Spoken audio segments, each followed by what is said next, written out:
अब हम एक लड़की को देखते हैं जो एक वंडर किलर से लड़ाई कर रही होती है और उसे हरा देती है। अब वो कैरेक्टर जिसे इसने बचाया हुआ होता है वो इस लड़की को थैंक यू बोलती है। अब ये लड़की गार्डन में चल रही होती है और एक स्टेचू के पास आकर उस स्टेचू से कहती है कि इस सुंदर गार्डन में मुझ जैसी सुंदर लड़की ही रह सकती है, ना कि तुम्हारी जैसी कोई मोटी लड़की। अब अगले सीन में हम आई को देखते हैं जो एक अंडा खरीद कर जा रही होती है और उसके पीछे वही लड़की होती है जो अचानक से नीचे गिर जाती है। आई उसे पूछती है कि आखिर तुम्हें क्या हुआ है, तो वह बताती है कि मेरे पेट में बहुत तेज दर्द हो रहा है। आई कहती है क्या मैं तुम्हारे लिए डॉक्टर को बुलाऊं, तो वह लड़की कहती है इन दोनों ने मुझे बताया नहीं था कि मेरी बॉडी में ऐसा कुछ दर्द भी होगा। तो वहाँ आका कहता है कि ये हमारी नहीं तुम्हारी रिस्पॉन्सिबिलिटी है और तुम्हें इसका ध्यान रखना चाहिए था। तभी वो लड़की अचानक से खड़ी हो जाती है और वह कहती है कि अब मेरे पेट में दर्द नहीं हो रहा। आई उससे कहती है कि क्या तुम भी किसी को बचाने की कोशिश कर रही हो, तो वह लड़की कहती है कि तुम्हारे आई लेंसेज तो काफी अच्छे लग रहे हैं, ये काफी अच्छा आइडिया है, डिफरेंट कलर के लेंसेज पहनना ये काफी वायरल जा सकता है। यह सुनकर आई अपनी आँख को अपने बालों से छुपाने लगती है। अब वह लड़की कहती है कि प्लीज मुझे तुम्हारी थोड़ी मदद की जरूरत है। वो क्या है कि मुझे थोड़े पैसों की जरूरत है, तो तुम मुझे वो दे सकती हो। तो आई उसे अंडा खरीदने के लिए थोड़े पैसे दे देती है। अब सीन शिफ्ट होता है जहाँ पर आई अपने घर में काम कर रही होती है। अब आई जैसे ही घर से बाहर निकलती है तो वहाँ पर वो लड़की बैठी हुई थी। इस लड़की का नाम है कवाई रिका। आई उससे कहती है कि तुम आखिर यहाँ पर कैसे आई और तुम्हें मेरा एड्रेस किसने दिया। तो रिका बताती है कि वो क्या है कि कल मैंने तुम्हारा पीछा किया था। तो आई उसे कहती है क्या तुम मेरे पैसे लौटा नहीं आई हो। तो रिका कहती है कि ऐसा नहीं है, वो क्या है कि मेरे पास पैसे खत्म हो चुके हैं तो मैं तुमसे थोड़े पैसे उधार लेने के लिए आई हूँ। अब हम अगले सीन में देखते हैं जहाँ पर रिका और आई नेहरू से मिलने के लिए हॉस्पिटल जाती है। वहाँ पर डॉक्टर नेहरू का इलाज कर रहे होते हैं पर तभी वहाँ पर रिका आकर उन दोनों को डिस्टर्ब कर देती है। अब लंच टाइम हो जाता है तो यह तीनों साथ में लंच करते हैं। वहाँ पर आई नेहरू को एक एग देती है और उसे कहती है कि प्लीज इसे वेस्ट मत करना। अब आई रिका को नेहरू से इंट्रोड्यूस करवाती है। वो नेहरू से कहती है कि इसका नाम रिका कवाई है। तो रिका कहती है हाँ मैं ही रिका कवाई हूँ क्योंकि मैं काफी क्यूट हूँ इसलिए मेरा नाम रिका कवाई रखा गया है। यह सुनकर नेहरू को काफी अजीब लगता है। रिका नेहरू से कहती है कि क्या तुम मेरे ग्रुप में आना चाहती हो। वो क्या है कि मेरा जो पिछला वाला ग्रुप था उसमें सिर्फ मैं ही अकेली क्यूट थी और बाकी सब काफी अगली थे जिसकी वजह से हमारा ग्रुप टूट गया। तो नेहरू कहती है कि शुक्रिया पर मुझे तुम्हारे ग्रुप के अंदर नहीं आना। तो रिका कहती है कि तुम्हारी मर्जी, वैसे भी इसमें तुम्हारा ही घाटा है। अब हम देखते हैं कि आई अपने घर पर आई हुई होती है और वो रिका को भी अपने साथ लाती है, इसलिए वह चुपके से अपने कमरे में जाने की कोशिश करती है पर तभी अचानक से उसकी मॉम आ जाती है और तभी उनके कमरे से उसके टीचर बाहर निकलते हैं और वो उसकी मॉम को कहते हैं कि अब मुझे चलना चाहिए। और आई के टीचर को देखकर रिका कहती है कि आखिर ये हैंडसम गुड लुकिंग टोल बंदा कौन है, क्या ये तुम्हारे पापा है। अब यह दोनों आई के कमरे में आ जाते हैं और रिका एक तस्वीर को उठाकर आई से कहती है कि तुम तो काफी लकी हो, एक हैंडसम और गुड लुकिंग मैन तुम्हारे साथ रह रहा है। तो रिका कहती है कि आखिर वो तुम्हारे साथ क्यों रह रहा है। तो आई कहती है कि वो कोतो की वजह से हमारे साथ में है। वो क्या है कि कोतो ने अपने आप को मार लिया था। तभी अचानक से रिका कहती है कि चुप हो जाओ, तुम अपना दुखड़ा मुझे बाद में सुनाना, पहले मुझे भूख लगी हुई है तो जाओ मेरे लिए खाना लेकर आओ। आई उससे कहती है कि क्या तुम भी मेरी तरह अपने दोस्त को बचाने के लिए ये सब कर रही हो। तो रिका उससे कहती है वो मेरी दोस्त नहीं है, वो मेरी फैन है। वो क्या है कि मेरे पापा कहा करते थे कि सुंदर लड़कियों के खर्चे हमेशा उनके फैंस उठाते हैं। चिमी भी ऐसा ही करती थी और वो मेरे सारे खर्चे उठाती थी। अब यह दोनों साथ में लंच करने लगते हैं जहाँ पर रिका चिमी के बारे में और बताती है। वह कहती है कि चिमी एक मोटी और अगली लड़की थी इसलिए मुझे उसे दोस्त बनाने में भी शर्म आ रही थी, इसलिए मैंने उसे अपना फैन बनाया। तो आई कहती है कि तुम अपने दोस्त लुक्स के बेसिस पर बनाती हो। तो रिका कहती है कि हाँ मैं तो ऐसा ही करती हूँ और वो उठकर आई के पास बैठ जाती है और उससे कहती है कि क्या कोत तो सुंदर थी। तो आई कहती है कि वो सुंदर नहीं, सुंदर से भी सुपर डुपर ऊपर थी। अब जो रिका होती है वो कोतो का मजाक उड़ाने लगती है जिससे कि आई को काफी ज्यादा गुस्सा आता है और वो अपना हाथ टेबल के ऊपर पटक देती है जिससे वहाँ पर जूस का गिलास गिर जाता है। अब हम आई को देखते हैं जो नेहरू के साथ चैटिंग कर रही होती है। नेहरू आई से कहती है कि तुम प्लीज रिका से दूर रहना। तो आई कहती है कि भला ऐसा क्यों। तो नेहरू कहती है कि वो क्या है कि वो डॉक्टर के ऊपर लाइन मार रही थी, यार तुम सोच सकती हो। तो आई कहती है कि तुमने सही कहा, वो मेरे टीचर के ऊपर भी लाइन मार रही थी और कह रही थी कि ये हैंडसम गुड लुकिंग और हॉट बंदा कौन है। लगता है रिका को अडल्ट लोग ज्यादा पसंद आते हैं। नेहरू कहती है कि तुम्हें उससे संभल कर रहना चाहिए क्योंकि जो लोग अडल्ट लोगों को पसंद करते हैं वो काफी खतरनाक होते हैं। तो आई कहती है कि ऐसा नहीं है, वो बस थोड़ी पागल है। अब हम रिका को देखते हैं जो बात ले रही होती है, उसके हाथ पर एक निशान भी होता है और वह अपने आप से कह रही होती है कि अगली बार में कोई भी दर्द महसूस नहीं करना चाहती। अब हमें आई का फ्लैशबैक दिखाया जाता है जहाँ पर वो अपने स्कूल के अंदर होती है और जैसे जैसे ही वो अपनी क्लास का दरवाजा खोलती है तो वहाँ पर उसके सर और कोतो आपस में हक किए हुए थे और यह देखकर आई को कुछ भी समझ में नहीं आता और वो उस गेट को वापस बंद कर देती है और वहाँ से चली जाती है। अब हमें आई और रिका को दिखाया जाता है जो साथ में सो रहे होते हैं। अब आई एक अलग दुनिया में आ जाती है और वहाँ पर रिका भी होती है। रिका उससे कहती है कि तुम तो इतने फूलों वाले गार्डन में भी अच्छी नहीं दिख रही और वो देखो वो रहा मेरा वॉलेट। इधर आई को कुछ भी समझ में नहीं आ रहा होता है कि अभी अभी क्या हुआ और तभी वहाँ पर हवा चलने लगती है और पंखड़े उड़ने लगती है और दो पंखड़े आकर आई से कहती है कि तुम अभी रिका के सपने में हो। तो आई कहती है कि आखिर मैं ही रिका के सपने में क्यों आई, वो मेरे सपने में क्यों नहीं आई। तो वह पंखुड़े एक्सप्लेन करती है कि जिसकी भी फीलिंग सबसे ज्यादा होगी बाकी सब उसके सपने में आ जाएंगे, यानी कि यहाँ जो रिका है उसकी फीलिंग आई से काफी ज्यादा है। आई रिका के ऊपर गुस्सा होती है और उससे कहती है कि तुम आखिर अपने दोस्त को वॉलेट कैसे बुला सकती हो। तो रिका कहती है कि इतनी टेंशन की बात नहीं है, तुम ये लो या अंडा फोड़ो। और आई जैसे ही उस अंडे को फोड़ती है तो उसके अंदर से दो कैरेक्टर बाहर निकलते हैं और उनका नाम मिका और माको होता है और वह उछल उछल कर कहती है कि हम सुजुई के सबसे बड़े फैन हैं। तो आई उनसे पूछती है कि आखिर सुजुई है कौन। तो माको और मिको बताते हैं कि वो एक बहुत पॉपुलर पॉप स्टार है जिसने सुसाइड कर लिया था, जिसकी वजह से हमने भी सुसाइड कर लिया। और तभी वहाँ पर वो छोटे छोटे मॉन्स्टर माको और मिको को मारने के लिए आ जाते हैं और इधर आई और रिका उन मॉन्स्टर से लड़ाई करने लगती है, पर इनका टीम वर्क इतना अच्छा नहीं होता। इधर हम देखते हैं कि आई इतनी अच्छे से लड़ाई नहीं कर पा रही थी जबकि रिका बड़े आसानी से उन मॉन्स्टर को मारे जा रही थी। पर तभी वहाँ पर एक मॉन्स्टर रिका के ऊपर हमला कर देता है और उसे घायल कर देता है और इतने सारे मॉन्स्टर को देखकर ये लोग वहाँ से तेजी से भागने लगते हैं और टावर के ऊपर जाने लगते हैं। अब टावर पर आने के बाद इन लोगों को लगता है कि ये सब सेफ है, इसलिए आई रिका से पूछती है कि तुम्हें मुझे चिमी के बारे में और बताना होगा। तो रिका बताती है कि हमारे स्कूल में हैंडशेक इवेंट हुआ करता था जहाँ पर मेरे सारे फैंस मेरे से हाथ मिलाने के लिए आया करते थे और चिमी भी मेरी एक फैन थी और वो रोज वहाँ पर मेरे से हाथ मिलाने के लिए आया करती थी और वो मेरे ऊपर काफी खर्चा भी करने लगी थी। लेकिन मैंने एक दिन उसे देखा कि वो एक दुकान से चोरी कर रही थी और उन्हीं पैसों से वो मेरे ऊपर खर्चा करती थी और यह सब देखकर मुझे काफी अच्छा लगा कि मुझे इतना कमाल का फैन मिल चुका है। लेकिन एक दिन वो मेरे पास आकर मुझसे कहती है कि क्या मैं तुम्हारी दोस्त बन सकती हूँ। तो मैंने उसे सीधा मुंह पर बोल दिया कि मैं तुम जैसी मोटी लड़की से कभी दोस्ती नहीं करना चाहूंगी और उस दिन के बाद से वो मुझसे कभी भी हाथ मिलाने के लिए नहीं आई। लेकिन एक दिन मुझे अपने फैन से पता चलता है कि चिमी की डेथ हो चुकी है और पता नहीं क्यों उस दिन के बाद से वो मेरे दिमाग से निकल ही नहीं रही थी, इसलिए मुझे उसे वापस लाना है। और तभी हम देखते हैं कि वो मॉन्स्टर इन लोगों को मारने के लिए बिल्डिंग के अंदर घुस जाते हैं। अब ये सब लोग तेजी से ऊपर की ओर भागने लगते हैं पर आई सडनली नीचे गिर जाती है और वह अपने मन में कोतो के बारे में सोचती है और कहती है कि कोतो आखिर तुमने ऐसा क्यों किया। अब आई वापस अपनी फॉर्म में आ जाती है और वो उन मॉन्स्टर को एक एक बार में ही खत्म कर देती है। अब वो रिका से कहती है कि चलो उस वंडर किलर को किल करते हैं। आई और रिका जल्दी से दौड़ते हुए टेरेस के ऊपर आते हैं। वहाँ पर यह देखते हैं कि वंडर किलर ने माको और मिको को पकड़ा हुआ है। इस वंडर किलर का नाम होता है मैडम साचिको और इसने सुजुई का स्टॉक किया हुआ था जिसकी वजह से पुलिस ने इसे गिरफ्तार कर लिया और इसने खुद ही सुसाइड कर लिया। अब आई और रिका इसके ऊपर साथ में मिलकर हमला करते हैं। तभी वो वंडर किलर कहती है कि तुम दोनों आखिर कौन हो। तो आई और रिका कहते हैं कि हम दोनों वो है जो अभी तुम्हें खत्म करने वाले हैं। यह सुनकर वंडर किलर इनके ऊपर हमला करती है जिसकी वजह से रिका एक पत्थर के अंदर बदल जाती है, पर वह पत्थर बनने से पहले आई से कहती है कि आई तुम्हें इसे हराना पड़ेगा।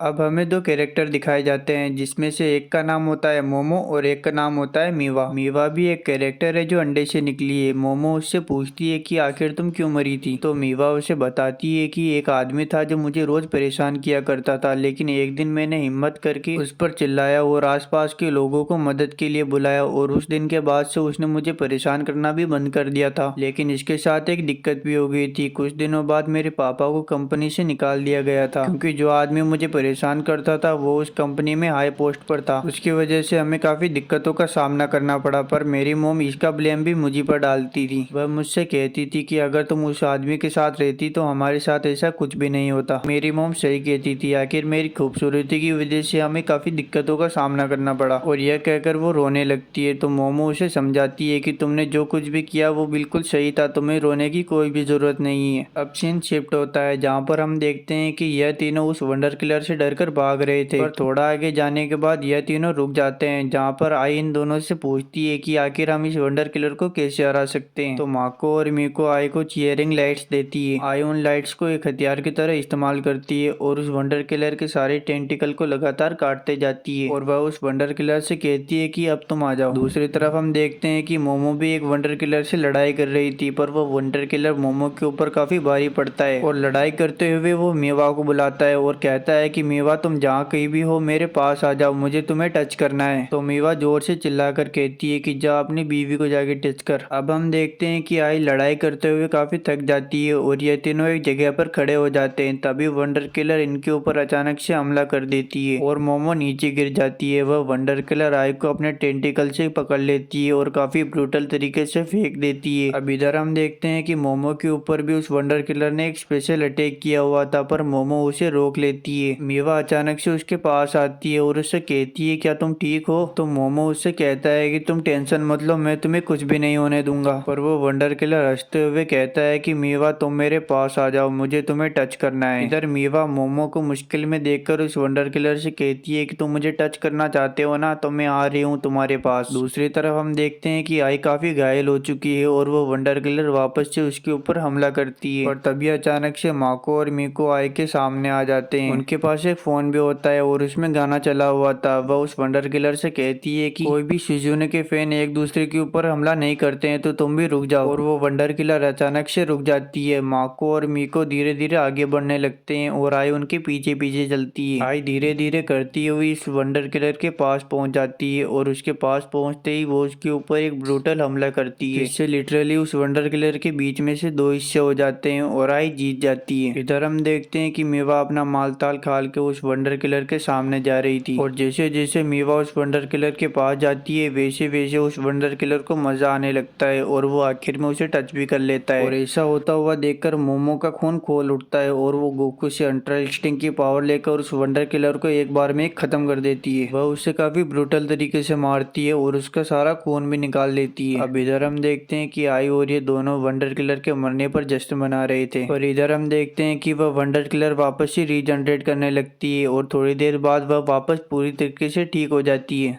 और वह इन तीनों के ऊपर हमला करती है और आई को अपने टेंटिकल से पकड़ लेती है। वह वंडर किलर आई के ऊपर हमला करने ही वाली होती है, तभी एंट्री होती है रीका की। रीका आते ही उस वंडर किलर को काफी अच्छे से मजा चकाती है और आई को छुड़वा लेती है। रीका को देखकर आई शौक होती है। रीका उससे कहती है कि ऐसे क्या देख रही हो, वैसे भी हम इस दुनिया में मर नहीं सकते और ये चुड़ैल हमें सुलाना चाहती थी ना, एक काम करते हैं हम दोनों इसे मिलकर थाई मसाज का आनंद देते हैं। अब ये दोनों मिलकर उस वंडर किलर के ऊपर हमला करते हैं। रीका उस वंडर किलर का ध्यान भटकाती है और आई अचानक से उसके ऊपर हमला करती है और उसे पूरी तरीके से डिस्ट्रॉय कर देती है और इस बार वह वंडर किलर पूरी तरीके से खत्म हो जाती है। अब हम मोमो और मीवा को देखते हैं। मीवा मोमो को थैंक यू कहती है और वो मोमो से कहती है कि मुझे पता है कि तुम एक लड़की हो, पर फिर भी मुझे तुमसे प्यार हो गया है, और यह कहकर वो वहाँ से गायब हो जाती है। दूसरी तरफ हम देखते हैं कि माको और मीको भी आई और रीका को थैंक यू कहकर यहाँ से गायब हो जाते हैं और रीका उस मूर्ति के पास जाकर उसे टच करती है और कहती है कि तुम पहले से काफी गर्म हो चुकी हो, इसका मतलब तुम जल्दी ही वापस आने वाली हो। और इधर नेहरू भी बिल्कुल ठीक हो जाती है, इसलिए हॉस्पिटल से उसे डिस्चार्ज कर दिया जाता है। हॉस्पिटल में आई भी आई हुई थी। अब ये दोनों साथ में घर जाने लगते हैं, जहाँ पर नेहरू आई से कहती है कि अगर तुम चाहो तो मैं तुम्हें घर पर ड्रॉप कर सकती हूँ, और उनके सामने एक चमचमाती गाड़ी खड़ी होती है जिसे देखकर आई के होश उड़ जाते हैं। अब आई उस कार में बैठी होती है। आई ऐसी लग्जरी कार में पहली बार ही बैठी थी और वह मन में सोचती है कि मुझे लगा नहीं था कि नेहरू इतनी अमीर होगी। अब ये दोनों नेहरू के ऑफिस आ जाते हैं, जहाँ पर आई नेहरू से कहती है कि यहाँ पर तुम्हारे पापा काम करते हैं। तो नेहरू उससे कहती है कि तुम लोगों के ऊपर जल्दी विश्वास कर लेती हो, अगर सब लोग तुम्हारे जैसे हो जाए तो ये दुनिया काफी अच्छी होगी। अब हम देखते हैं कि इन दोनों के पास में एक लेडी आती है जो नेहरू की सेक्रेटरी होती है। नेहरू आई को सेक्रेटरी से इंट्रोड्यूस करवाती है और सेक्रेटरी को कहती है कि आई का ध्यान रखना। अब सेक्रेटरी नेहरू से कहती है कि प्रेसिडेंट, मुझे अच्छा लगा कि आप इतनी जल्दी हॉस्पिटल हॉस्पिटल से डिस्चार्ज हो गए। यह सुनकर आई कहती है कि प्रेसिडेंट। अब मोमो एक अंडा लेकर वहाँ से जा रही होती है, तभी आका उससे कहता है कि बाकी लोगों को भी तुम्हें अपना दोस्त बनाना चाहिए। तो मोमो कहती है कि आखिर मैं किससे अपना दोस्त बनाऊं। तो आका कहता है कि तुम्हें उन सनफ्लावर गर्ल्स को ढूंढना होगा। अब इधर हम देखते हैं कि मोमो सनफ्लावर गर्ल के बारे में सोचते हुए रास्ते से जा रही होती है, पर तभी इसके बगल से नेहरू और आई गुजरते हैं, पर इन दोनों को कुछ घंटा फर्क नहीं पड़ता। अब इधर हम मोमो को देखते हैं जो एक वंडर किलर से लड़ाई कर रही होती है। वह वंडर किलर मोमो से कहती है कि इस कार में सिर्फ लड़कियां ड्राइव कर सकती है और तुम एक लड़के हो तो यहाँ से चुपचाप निकल जाओ। इस बात पर मोमो को काफी गुस्सा आता है और वो उस वंडर किलर से कहती है कि इस कार में कोई भी लड़की बैठ सकती है और मैं भी एक लड़की हूँ, इसलिए मुझे भी इस कार में बैठने का हक है। और यह कहते हुए वो आग बबूला हो जाती है और उस वंडर किलर को खत्म कर देती है। अब मोमो ने जिस कैरेक्टर को बचाया था वो मोमो को थैंक यू कहती है और वह मोमो से कहती है कि मुझे लगता नहीं कि तुम एक लड़की हो। तो मोमो कहती है कि मुझे पता है कि मेरा चेहरे और शरीर की बनावट बिल्कुल लड़के जैसी है, इसलिए कई बार लोग मुझे लड़का ही समझ लेते हैं। और यह कहकर वो कैरेक्टर उसके पास आने लगती है, पर जैसे ही पास आने वाली होती है वह गायब हो जाती है। अब मोमो अपने उस स्टेचू के पास जाती है। वह स्टेचू एक लड़की का होता है। हमें मोमो का पास्ट दिखाया जाता है जहाँ पर वो लड़की मोमो से कहती है कि प्लीज मोमो मुझसे हाथ मिला लो, और ये दोनों आपस में गले मिलने लगते हैं। अब हम प्रेजेंट में आते हैं जहाँ पर हम देखते हैं कि मोमो इस सब को याद करके काफी दुखी होती है। अब सीन शिफ्ट होता है जहाँ पर गार्डन में नेहरू और रीका साथ में बैठे होते हैं और आई का इंतजार करते हैं। तभी रीका ऐसे ही कहती है कि अरे यार इस बार भी मैं अपना वॉलेट घर पर भूल गई। तो नेहरू कहती है कि एक्टिंग मत करो, मुझे तुम्हारा इंटेंशन पता है। तो रीका कहती है अरे वो क्या है कि मेरा वॉलेट थोड़ा लेट हो चुका है और वैसे भी मेरे फादर कहते हैं कि एक सुंदर लड़की को पैसों की जरूरत नहीं होती। यहाँ पर नेहरू कहती है कि पहले तो तुम आई को अपना वॉलेट कहना बंद कर दो। तो रीका कहती है अरे यार मैं तो मजाक कर रही थी। तो नेहरू कहती है कि मुझे तुम्हारा इंटेंशन मजाक वाला तो बिल्कुल नहीं लगा। और तभी हम देखते हैं कि वहाँ पर मोमो आ जाती है और रीका उसे वहीं पर रोक लेती है और कहती है कि अरे यार तुम तो काफी हैंडसम हो, क्या लड़के भी अपने आप को ऐसे ही मार लेते हैं। तभी उन्हें आका और उराका एक्सप्लेन करते हैं कि मौत किसी की भी हो सकती है, चाहे वो लड़का हो या लड़की, और वैसे भी जिसे तुम एक लड़का समझ रहे हो वो एक लड़की है। अब हम मोमो को अकेला देखते हैं जो एक मिरर में देखकर रो रही होती है, क्योंकि उसे कोई लड़की नहीं समझता, सब लड़का ही समझते हैं। और तभी वहाँ पर आई आ जाती है और वो मोमो से कहती है कि तुम आखिर रो क्यों रही हो। तो मोमो उसे कहती है कि तुम मुझे बताओ कि मैं आखिर कैसी लग रही हूँ। तो आई उसे कहती है कि तुम तो मुझे एक रोती हुई लड़की लग रही हो जो बिल्कुल मॉडल की तरह दिखती है। तो मोमो कहती है कि तुम्हें मैं लड़की लग रही हूँ। तो आई उसे कहती है कि तुम लड़की हो तो लड़की की तरह ही दिखोगी ना। अब आई मोमो के पास जाती है और उसे कहती है कि तुम्हारा नेक भी बिल्कुल मॉडल की तरह दिखता है। तभी वहाँ पर नेहरू भी आ जाती है। आई नेहरू से भी पूछती है कि देखो इसका नेक बिल्कुल मॉडल की तरह दिखता है ना। तो नेहरू कहती है कि हाँ इसके नेक काफी अच्छी खासी है। तभी बीच में रीका कहती है कि मेरा भी नेक बिल्कुल मॉडल की तरह दिखता है ना। तो आई कहती है तुम्हारा नेक और वो भी मॉडल की तरह, मुझे तो तुम्हारा नेक एक कुत्ते के बिल्ले की गर्दन की तरह लगता है। यह सुनकर रीका कहती है क्या तुम ऐसा नहीं कह सकती। और ऐसे ही ये लोग आपस में मस्ती करने लगते हैं।